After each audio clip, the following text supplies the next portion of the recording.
I'm not a brand religious guy, but when I'm shopping for a truck, I usually start with Ford. Ford trucks are just configured in a way that better suits my environment.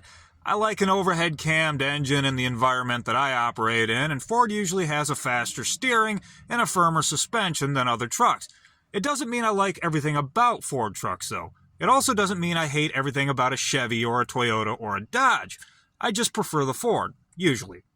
I prefer Ford's frame over a Chevy frame because they wax a Chevy frame, and when you clean it off with a power washer, you get this right here. And the Ford frames just seem to handle my particular environment a little bit better. And even though I like the power and economy and reliability you get out of this 3.5-liter EcoBoost, you cannot tell me they couldn't have gotten the same out of a V8. That's just nonsense. And let's face it, they probably could have got better reliability. Also, this door chime. Is anybody impressed by this? But look here, here's a cold F-150. Watch the oil pressure gauge. See where that sits?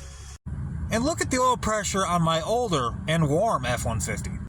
Yeah, the gauge is fake. It's an oil pressure switch. If you have at least 5 pounds, that's where the gauge sits. 1 notch under 3/4.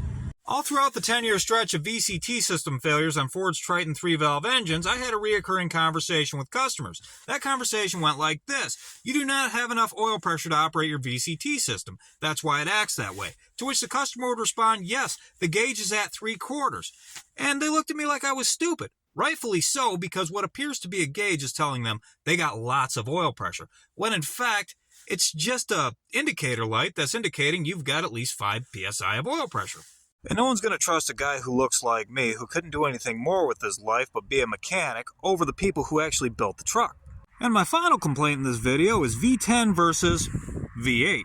Why would you build an engine in a way that if you added 2 extra cylinders, it would make no obvious difference? Seriously, with these vehicles, you would have to get out and open the hood to tell if you had a V10 or a V8.